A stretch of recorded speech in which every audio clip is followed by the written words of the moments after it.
En este nuevo tema vamos a comenzar con la implementación de un nuevo instrumento, el cual nos va a permitir hacer la síntesis aditiva de un modo más eficiente.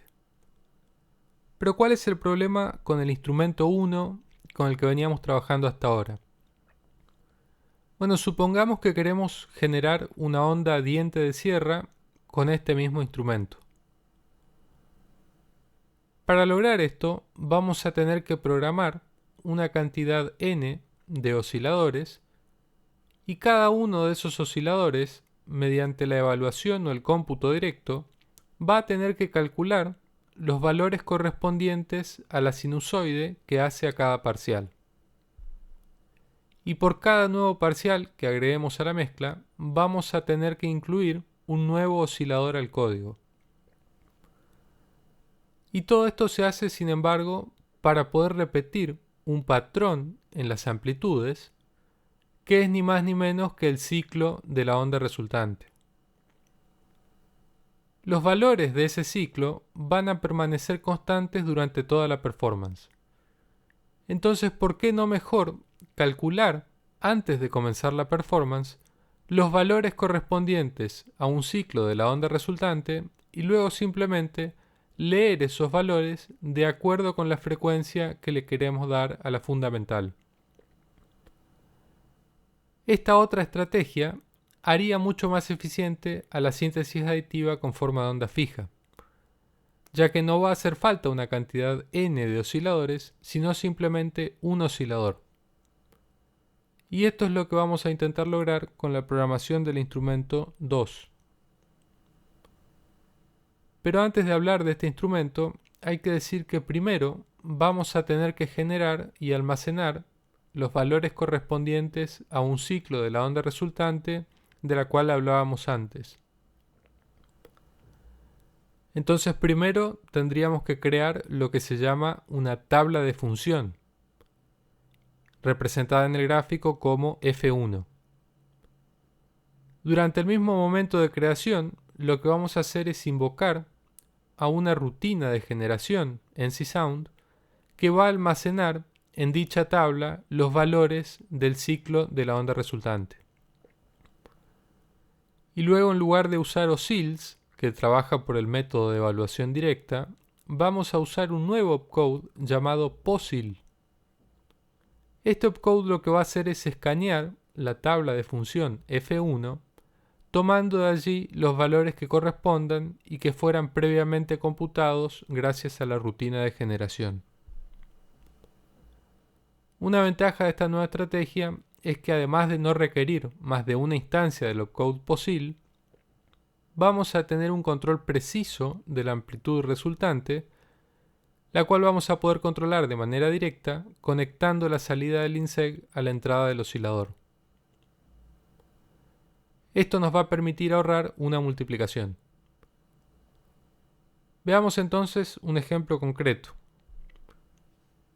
Esto es una tabla de función de 16 puntos y en la que almacenamos las amplitudes correspondientes a un ciclo de una onda diente de sierra. Esto tras la suma de los primeros 5 parciales. Simplificando un poco la cuestión, cuando posil actúe, lo que va a hacer es acceder a los valores de esta tabla preguntando por sus índices. Y una vez que exceda el ciclo de la onda, o en otras palabras, una vez que la fase exceda el índice 15, simplemente va a dar la vuelta y va a comenzar la lectura de la tabla otra vez desde el comienzo. Como existe una correspondencia entre los índices y los valores, lo que podemos hacer es graficar la tabla, y es interesante notar en este gráfico dos cosas. La primera es que el último valor disponible, es decir, el índice 15, no es 0. Y esto es porque si necesitáramos leer, por ejemplo, un hipotético índice 16, simplemente lo que tendríamos que hacer es dar la vuelta y obtener el valor correspondiente al índice 0. Por otra parte, vemos que hay trazos bastante duros en esta diente de sierra, y esto tiene que ver con el tamaño de la tabla. resulta evidente que 16 puntos no va a ser suficiente para poder representar a una onda de audio. Por esta razón, aunque sea mucho más difícil de visualizar mentalmente, en la práctica en realidad lo que vamos a hacer es trabajar con una tabla de 8192 valores de amplitud. De hecho, esta va a ser la tabla que vamos a implementar en el código, y hay que decir que así como cada instrumento posee un identificador propio, y por eso hablamos de instrumento 1 o instrumento 2, las tablas en Csound también se referencian de un modo similar de acuerdo a un número. Por lo tanto, en nuestro código, esta va a ser conocida como la tabla número 1. En el editor, vamos a comenzar a trabajar desde la sección de la partitura, en donde a través de una nueva instrucción, la instrucción F, vamos a crear nuestra tabla. Los campos de parámetros de la instrucción F son P1, que va a ser el número que va a identificar a la tabla en cuestión, P2, el tiempo de creación de la tabla, expresado en bits, P3, el tamaño de la tabla, es decir, la cantidad de índices que va a contener la tabla. Luego P4, que va a ser el número de la rutina de generación que vamos a invocar, o más conocido como número de rutina gen, y que es la que va a llenar la tabla con los valores correspondientes. A partir de allí tenemos los campos P siguientes, que van a ser parámetros de control de la rutina gen específica que estemos usando. En una nueva línea entonces vamos a escribir el carácter F y luego vamos a decir que queremos crear la tabla de función 1 a los 0 bits, que es lo más habitual en el caso de las tablas, y que vamos a trabajar con un tamaño de tabla igual a 8192 valores. Hay que hacer una aclaración con respecto a este número, y es que las tablas que se pretende que sean leídas por osciladores que den la vuelta a la tabla repetidas veces procesando a los mismos índices, deben tener un tamaño en Csound que sea una potencia de 2. Efectivamente, en este caso, 8192 es igual a 2 elevado a la 13. A continuación, la rutina gen que vamos a usar se llama gen10. Esta rutina nos va a permitir rellenar la tabla con los valores de amplitud correspondientes a una forma de onda compleja. A su vez, los campos P, que van a continuación, representan en gen10 a la presencia, en términos relativos, que va a tener cada sinusoide en la mezcla que va a dar la onda compleja.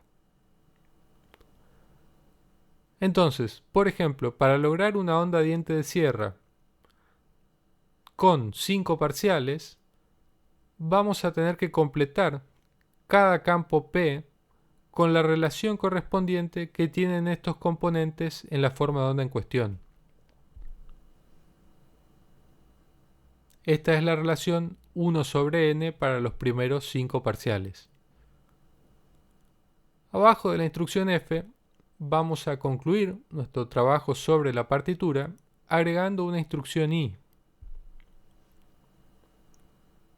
Mediante esta instrucción vamos a invocar al nuevo instrumento, pasándole además un valor en dBFS para controlar la amplitud de la onda resultante, una frecuencia, el número de tabla a ser leído por el opcode POSIL y la fase. Vamos a colocar una nota que activa el instrumento 2 por 3 segundos con menos 12 dBFS de amplitud para la diente de sierra resultante, la cual va a tener una frecuencia de 440 Hz, y además pasamos una referencia a la tabla número 1 y pedimos una fase 0. Luego en la orquesta vamos a incluir una variable YAMP, que es la que vamos a usar para realizar la conversión de dBFS a unidades de amplitud. Y además vamos a incluir una envolvente en la cual se puede notar que hay una referencia explícita a IAMP en la definición de la porción de estado estable. Esto es porque ahora KEMP va a controlar directamente a la amplitud del opcode POSIL.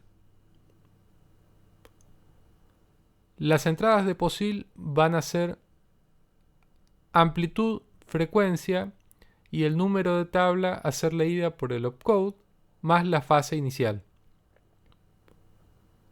Como es habitual, a la salida colocaremos una variable de audio. En una nueva línea entonces vamos a invocar al opcode POSIL, que como argumentos de entrada vamos a pasarle la variable KEMP y el resto de las variables P que corresponden a frecuencia, número de tabla y fase. Por otra parte, a la salida vamos a colocar también la variable AOSC,